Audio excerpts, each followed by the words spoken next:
Our next chapter is chapter 5 languages and literature.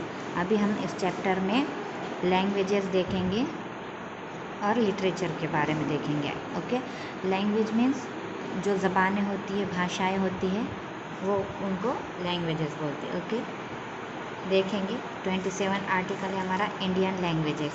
India में कौन कौन सी लैंग्वेजेस बोली जाती है, लिखी जाती है, वो देखेंगे हम। Let's start. India has 22 official languages. India की 22 ऑफिशियल लैंग्वेज है, मीन्स सरकारी लैंग्वेज जो जिसे हम बोलते हैं, तो वो 22 है। And about 2000 distinctly different spoken dialects. Distinctly का मतलब होता है क्लियरली, साफ तौर पर जो बोली जाती है, डिस्टिंक्टली। और डायलेक्ट्स का मतलब होता है भाषाएं, बोलियां, जो बोलते हैं उसको बोलते हैं। ऐसे अलग अलग 2000 लैंग्वेजेस इंडिया में बोली जाती है, लेकिन ऑफिशियली डिक्लेयर कौन सी है, ऑफिशियली बोली कितनी जाती है, 22। Okay, which language is this. अब वो लैंग्वेज कौन सी है हम देखेंगे। So in first, in which language is Guru Granth Sahib written. जो पंजाबी लोगों की, सिख लोगों की जो होली बुक है गुरु ग्रंथ साहिब, तो वो कौन सी लैंग्वेज में लिखी हुई है वो देखना है। तो देखते हैं हेल्प बॉक्स में, हमें यहाँ हेल्प बॉक्स दिया हुआ है। गुरमुखी। गुरमुखी ये एक लैंग्वेज है जो होली बुक जो है सिख लोगों की, गुरु ग्रंथ साहिब, वो इस लैंग्वेज में लिखी हुई है, गुरमुखी। सो हम यहाँ ब्लैंक में लिख लेंगे गुरमुखी, GURMUKHI,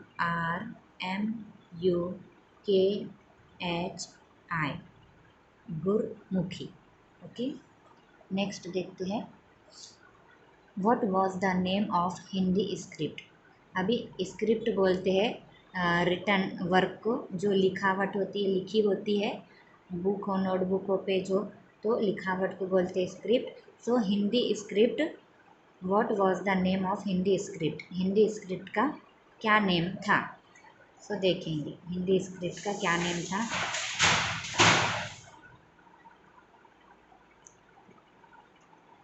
देवनागरी। देवनागरी ये हिंदी स्क्रिप्ट का नेम था, देवनागरी। सो हम यहाँ लिख लेंगे Devanagari, DEVNAGARI,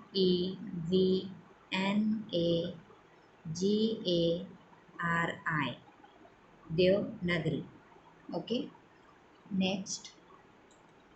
What was the most used script in India in the 3rd century? 3rd century में इंडिया में कौन सी स्क्रिप्ट ज़्यादातर यूज़ होती थी।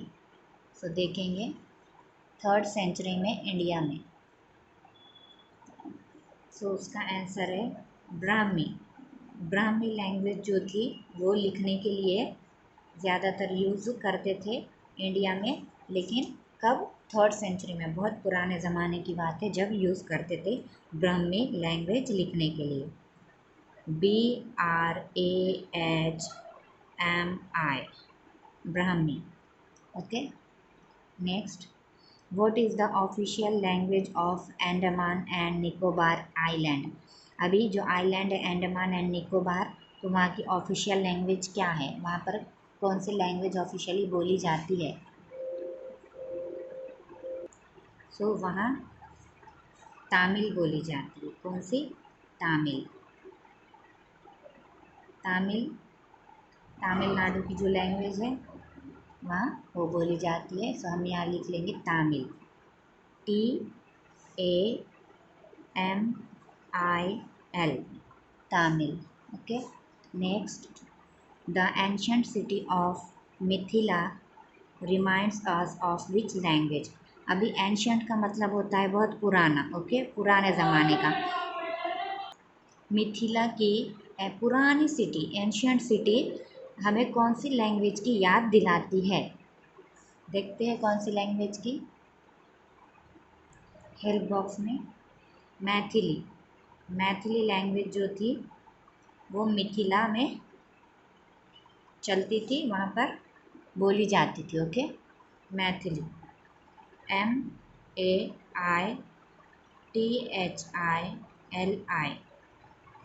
Maithili. Okay, next, according to the Indian government which is the two classical languages. अभी India के government के मुताबिक ऐसी दो लैंग्वेज कौन सी है जो बहुत क्लासिकल मीन्स बेहतरीन और जो पुरानी पुरानी भी होती है, और जो बहुत ज़्यादा क्या होती है, बहुत आला दर्जे शास्त्रीय भाषा होती है वो। ओके, सो इंडिया के गवर्नमेंट के मुताबिक वो कौन सी है देखेंगे। So those are Sanskrit and Tamil. Sanskrit और तमिल ये क्या है, टू क्लासिकल लैंग्वेजेस मानी जाती है।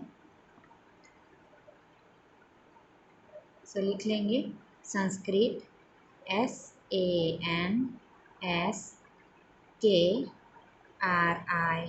Sanskrit, and Tamil, TAMIL, Tamil. Next, what was the court languages of the Vijayanagara empire.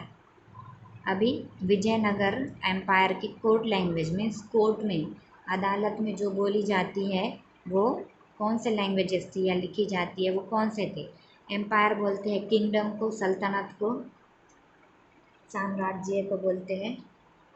Okay, राज्य को। सो ये कौन सी लैंग्वेज बोली जाती थी देखेंगे हेल्प बॉक्स में। सो तेलुगु, तेलुगु ये भाषा बोली जाती थी विजयनगर के कोर्ट में। ओके, तेलुगु लिख लेंगे हम यहाँ TELGU, तेलुगु,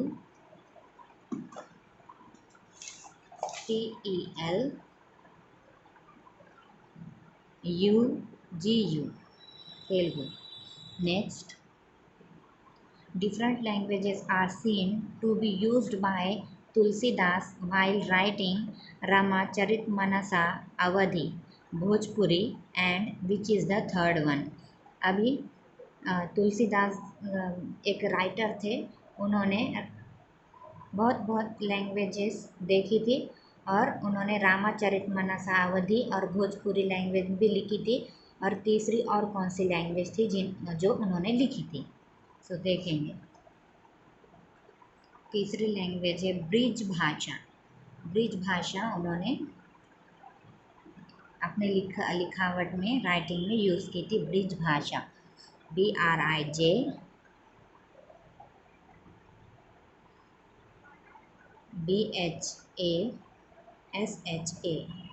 ब्रिज भाषा। नेक्स्ट 9 नंबर का, what is the language most widely spoken in India.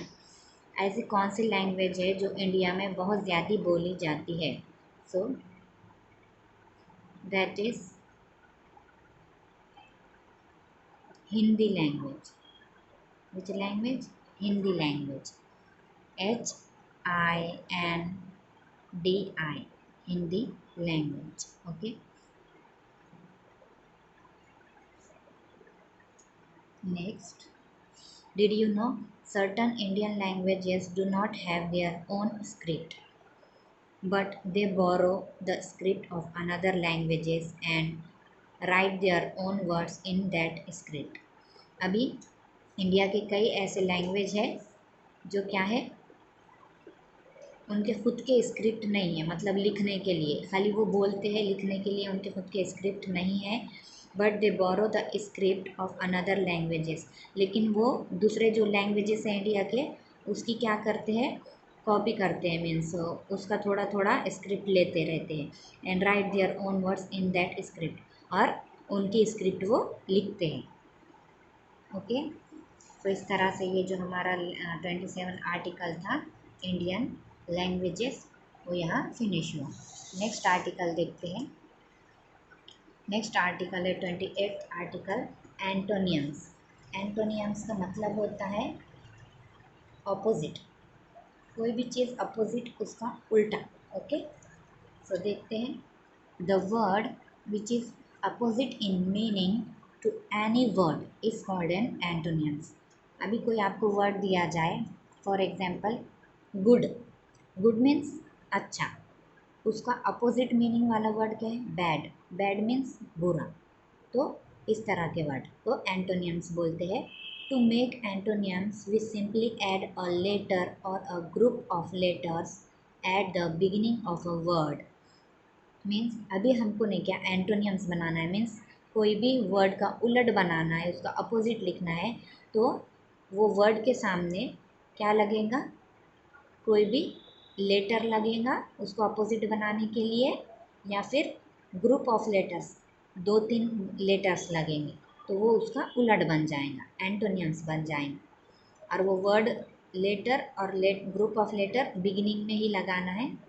One is done for you, एक यहाँ पर दिया है आपको समझने के लिए, देखते हैं। सी, लाइक, डिसलाइक। लाइक मीन्स पसंद करना, डिसलाइक मीन्स पसंद नहीं करना। अभी देखो यहाँ पर बोला था लाइक है, तो उसको उसका एंटोनियम, उसका उल्टा बनाने के लिए क्या बोला था? यहाँ पर कोई भी लेटर ऐड करते हैं या ग्रुप ऑफ लेटर ऐड करते। अभी यहाँ लाइक था, तो लाइक के आगे हमने, लाइक के पहले बिगिनिंग में बोला ना, बिगिनिंग में हमने 3 लेटर्स ऐड किए, DIS, डिस, है ना। ग्रुप ऑफ लेटर से ये कहीं कहीं सिर्फ एक लेटर ऐड हो जाता है या दो, यहाँ पर 3 लेटर बिगिनिंग में ऐड हुए, DIS, डिस, लाइक। इसका मतलब होता है पसंद नहीं करना। ओके, तो देखते हैं दूसरे और वर्ड्स कौन कौन से हैं। ओबे, ओबे का मतलब है हुक्म मानना, यानी आज्ञा का पालन करना। ओके, और इसका उलट क्या होगा? डिसओबे, लिख लेंगे हम DIS, डिस, ये एज इट इज़ रहेगा OBEY, ओबे, डिसओबे मीन्स हुक्म नहीं मानना। ऑनेस्ट, ऑनेस्ट मीन्स ईमानदारी, ईमानदारी से रहना। सो इसका उलट क्या होगा? इसके भी बिगिनिंग में क्या लगेगा? डिस लगेगा, DIS, dis, HONEST, honest, dishonest. Next, appear, appear means दिखाई देना। ओके, कोई भी चीज़ हो दिखाई देना, तो इसके भी आगे क्या लगेगा? Dis, DIS, dis, APPEAR, disappear means गायब हो जाना, दिखाई नहीं देना। उसका उलट बन रहा है ना, एक्टिव, एक्टिव का मतलब है तेज, फास्ट, चंचल, है ना। तो इसका क्या होगा? इनएक्टिव होगा। इसका क्या होगा? इन लगेगा, यहाँ पे 2 लेटर लग रहा है, देखो अभी IN, इन, फिर ये एक्टिव का as it is ACTIVE, inactive. Okay, यहाँ 2 लेटर लगा है। नेक्स्ट, कन्वीनियंट, कन्वीनियंट मीन्स आसान, इजी। ओके, तो इसको क्या लगेगा? इसको भी सामने बिगिनिंग में इन लगेगा, IN, इन, कन्वीनियंट को CONVENIENT,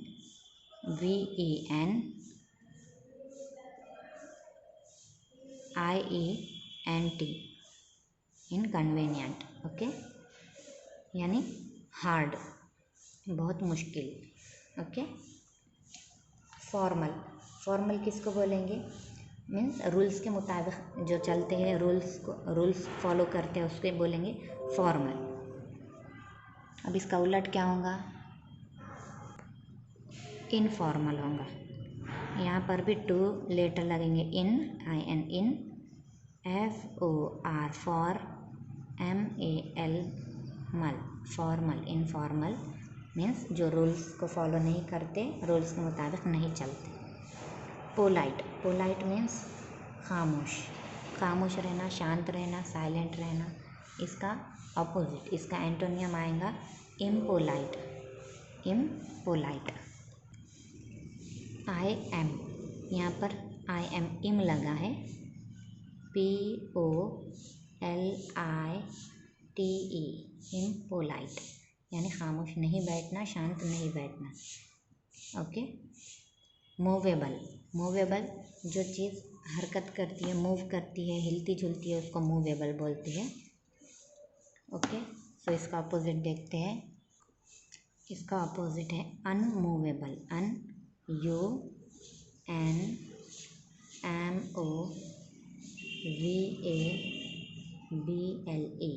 अनमूवेबल यानी जो हिलता जुलता नहीं है उसको अनमूवेबल बोलेंगे।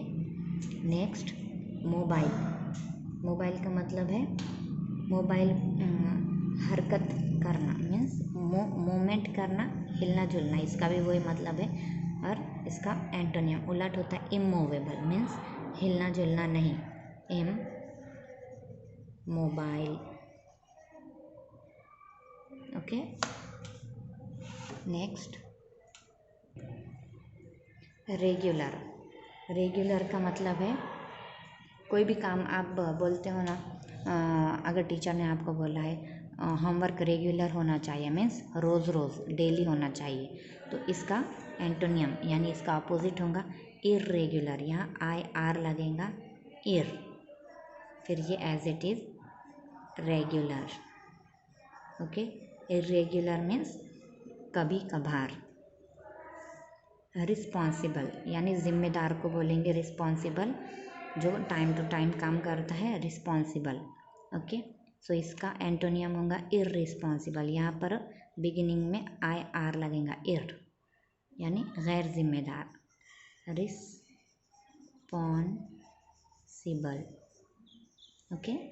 नेक्स्ट रिवर्सिबल, रिवर्सिबल किसको बोलेंगे, जो रिवर्स हो सकता है, वापस जा सकता है, तो इसका होगा इर्रिवर्सिबल। यहाँ पर भी IR ही लगेगा, इर्रिवर्सिबल। ओके। जो वापस नहीं जा सकता। यूजुअल, यूजुअल मीन्स हमेशा की तरह, कॉमन, नॉर्मल, उसको यूजुअल बोलते हैं, कॉमन चीज़। सो इसका एंटोनियम होगा अनयूजुअल, अनयूजुअल मीन्स कॉमन नहीं, कुछ ख़ास। ओके। करेक्ट, करेक्ट मीन्स सही को बोलेंगे, इसका एंटोनियम होगा इनकरेक्ट। लिख लेंगे हम, IN लगेगा यहाँ पर, इनकरेक्ट। ओके। एडवांटेजेस, एडवांटेजेस किसको बोलेंगे, फ़ायदों को बोलेंगे, फ़ायदा जो फ़ायदे को बोलेंगे, तो इसका होगा डिसएडवांटेजेस, DIS लगेगा, डिसएडवांटेजेस मीन्स जिससे फ़ायदा नहीं होता है। ओके। उसका उलट। परफेक्ट, परफेक्ट किसको बोलेंगे, जो सब कुछ सही तरीके से है, उसको परफेक्ट बोलेंगे, तो इसका एंटोनियम होगा इम्परफेक्ट। IM लिख लेंगे, यहाँ पर IM बिगिनिंग में लगेगा, perfect, PERFECT, imperfect. 18 digestible, digestible means हज़म होना। ओके। खाना खाते हैं तो बोलते हैं ना डाइजेस्ट हुआ क्या, हज़म हुआ क्या, तो वैसा। इसका एंटोनियम अपोजिट होगा इनडाइजेस्टेबल, IN लगेगा, indigestible. Okay. Indigestible. Accurate, accurate का मतलब है सही, ठीक। ओके। सो इसका एंटोनियम देखते हैं। इसका एंटोनियम है इनएक्यूरेट, IN लगेगा, in accurate, ACCURATE, inaccurate. Order, order means हुक्म देना, आदेश देना, तो डिसऑर्डर, DIS लगेगा, डिसऑर्डर, उसका मतलब है हुक्म नहीं मानना। ओके। आदेश नहीं सुनना, तो इस तरीके से ये एंटोनियम्स होते हैं। समझ में आया एंटोनियम्स किसको बोलते हैं, उसका opposite words did you know Latin is the source of many prefix in English. Latin भाषा जो होती है तो वो क्या होती है, इंग्लिश में प्रीफिक्स के तौर पर यूज़ की जाती है। प्रीफिक्स मीन्स हम देखेंगे प्रीफिक्स किसको बोलते हैं। A prefix is a letter of a group of letters added at the beginning of a word. जैसा कि हमने ये एंटोनियम्स में देखा कि बिगिनिंग में यानी शुरुआत में हमने कुछ लेटर या लेटर्स ऐड किए तो इसी को क्या बोलते हैं, प्रीफिक्स बोलते हैं। बिगिनिंग में हमने जो लेटर्स यूज़ किए 2 या 3, डिस हो गया, इन हो गया, इर हो गया, इम हो गया, अन हो गया, ये सब प्रीफिक्स थे। So the prefix anti means against. अभी प्रीफिक्स एंटी जब लगता है यानी शुरुआत में कोई भी वर्ड के एंटी मीनिंग जब एंटी वर्ड लगता है तो उसका मतलब होता है अगेंस्ट। अगेंस्ट यानी उसके opposite. Okay. And x prefix जब लगता है कोई भी बिगिनिंग वर्ड के बिगिनिंग में एक्स जब लगता है, एक्स तो उसका मतलब होता है फॉर्मर। फॉर्मर किसको बोलते हैं, जो गुजर गया, जो पहले रह चुका है उसको बोलेंगे। Okay. So for example an ex minister is a former minister, यानी एक्स मिनिस्टर मीन्स पहले जो मिनिस्टर थे तो उनको बोलेंगे former minister. And anti government means against the government. Anti government आपने बहुत न्यूज़ में सुना होंगे, एंटी गवर्नमेंट है, एंटी करप्शन है। सो एंटी का मतलब होता है अगेंस्ट का। अगेंस्ट मीन्स उससे अपोजिट यानी उसके साथ नहीं होना, उससे उस बात से सहमत नहीं होना, उसका मतलब होता है एंटी। ओके। सो यहाँ पर ये जो हमारा आर्टिकल 28 आर्टिकल था एंटोनियम्स, यहाँ पर ये कंप्लीट होता है। So thank you for watching.